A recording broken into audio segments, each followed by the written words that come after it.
Assembly media point వద్ద TDP నేత రేవంత్ రెడ్డి మాట్లాడుతున్నారు. లైవ్ లో చూద్దాం.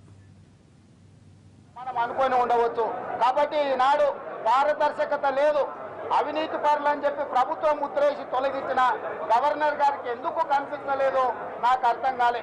అదేవిధంగా ఈ ప్రభుత్వం ప్రజాస్వామ్య విలువలను కాపాడే విధంగా పనిచేస్తుందని గవర్నర్ గారు చెప్పారు.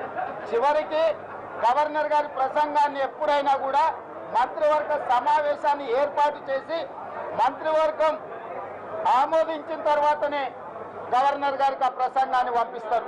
ఈ గవర్నర్ గారికి ఎంత అవమానం జరిగిందంటే ఈ ప్రసంగానికి సంబంధించిన మంత్రివర్గ సమావేశాన్ని కూడా ముఖ్యమంత్రి గారు ఏర్పాటు చేయలేదు. మంత్రివర్గ సమావేశం ఏర్పాటు చేయకుండా బై సర్క్యులేషన్ ఆమోదం పొందిందని చెప్తున్నారు.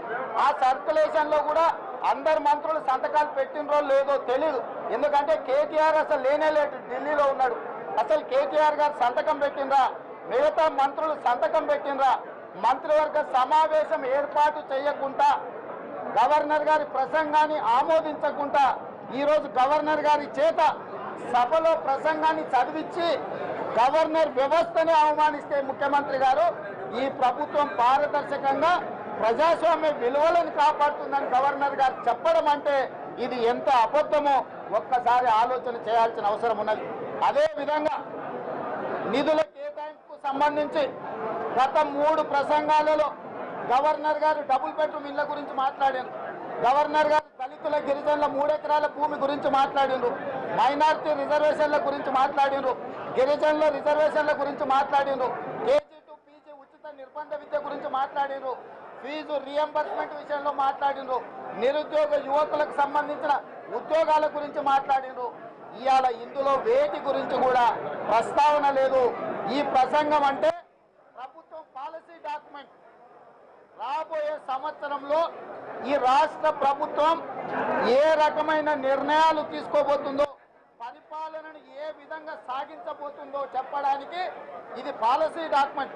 ఈ పాలసీ డాక్యుమెంట్ లో డబుల్ బెడ్రూమ్ ఇళ్ల ప్రస్తావన లేదు, దళితుల గిరిజనుల భూమి ప్రస్తావన లేదు, మైనారిటీ రిజర్వేషన్ల ప్రస్తావన లేదు, గిరిజనుల రిజర్వేషన్ల ప్రస్తావన లేదు, 100% ఫీజు రియంబర్స్మెంట్ చేస్తామనే ప్రస్తావన లేదు. అంటే ఈ సంవత్సరం మొత్తం ఇవి ఏవి చేయము అని చెప్పి ప్రభుత్వం సుస్పష్టంగా చెప్పింది. ఇంత 3 బడ్జెట్లలో చెప్పిన అబద్ధాలను ఈ ప్రసంగంలో చేర్చకుండా ఇవాళ కన్వీనియంట్ గా పక్కన పెట్టిండ్రంటే ఈ రాష్ట్రంలో ఏమి జరుగుతుందో ఆలోచన చేయాల్సిన అవసరం ఉన్నది. అదే విధంగా గతంలో ఎప్పుడు కూడా బడ్జెట్ సమావేశాలు 30 రోజులు జరిగేది. ఉమ్మడి రాష్ట్రంలో కూడా 30 రోజులు బడ్జెట్ సమావేశాలు జరిగేది. ఈసారి 14 రోజులు జరుగుతాయా 16 రోజులు జరుగుతాయా తెలియని పరిస్థితి. శాసనసభ పారదర్శకంగా నడుపుతున్నాం, ఇక్కడ ప్రతిపక్షాలకు సమానమైన అవకాశాలు ఇస్తున్నామని గవర్నర్ గారు చెప్పడం జరిగింది.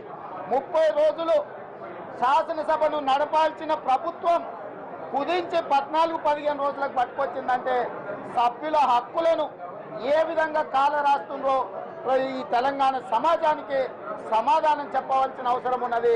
కాబట్టి ఇప్పటికైనా గవర్నర్ గారు ఈ ప్రభుత్వం తీసుకుంటున్న తప్పుడు నిర్ణయాలను మీరు సమీక్షించండి. రాజ్యాంగం ప్రకారం గవర్నర్ గా రాజ్యాంగబద్ధ సంస్థల్లో మీరు పనిచేస్తున్నారు. ప్రభుత్వ తప్పిదాలను మీరు ఎప్పుడైనా సమీక్షించవచ్చు.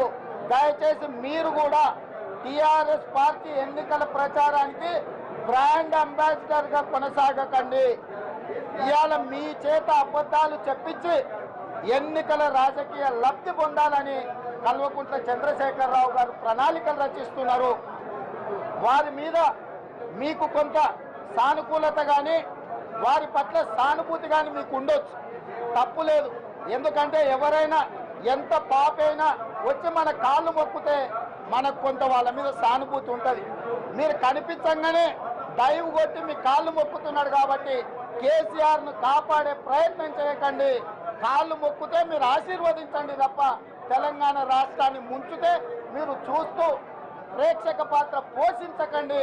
ఇప్పటికైనా మీరు ఇందులో జరిగిన తప్పిదాలను రేపు ప్రవేశపెట్టబోయే బడ్జెట్లలోనైనా ఈ ప్రభుత్వానికి ఆదేశాలు ఇచ్చి సరిదిద్దండి.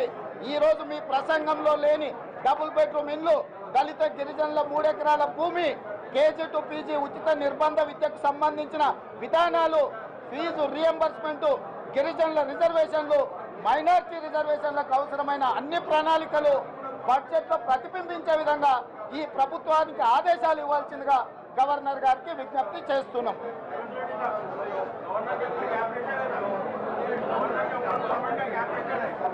कोई जबरदस्ती कर रहा है ना, इसीलिए गवर्नर के ऊपर जबरदस्ती नहीं है। तो जो कैबिनेट मीटिंग नहीं चला, हम लोग कल ही जाके गवर्नर साहब को कंप्लेंट दिए, गवर्नर के स्पीच कैबिनेट मीटिंग होना, कैबिनेट मीटिंग में अप्रूवल होना बोल के, मगर गवर्नर कुछ डायरेक्शन नहीं दिए गवर्नमेंट को।